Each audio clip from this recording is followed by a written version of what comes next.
Salam. Adınız nədir? Bu Qarabağ Futbol Klubunun deməli çox gözlənilməz bir İngilis azərkeşi haqqında qısa bir icmaldır.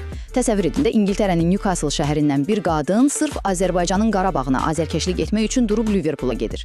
Yəni bu hadisə futbolun sərhəd tanımadığını bir daha göstərən həqiqətən də maraqlı bir mənzərə idi. Birincisi gəlin bu sürpriz azərkeşin özündən danışaq. Adı Kate-dir. Özü Newcastle-dandır, amma indi Bakıda yaşayır və deyir ki, şəhərimizə heyran qalıb. Hətta biraz da olsa Azərbaycan dilini bilir və sırf Qarabağa görə Liverpoola gedib. İkincisi, gəlin oyunun özünə. Düzdür, Qarabağ o oyunda güclü Liverpoola 6-0 hesab ilə məğlub oldu, bəli.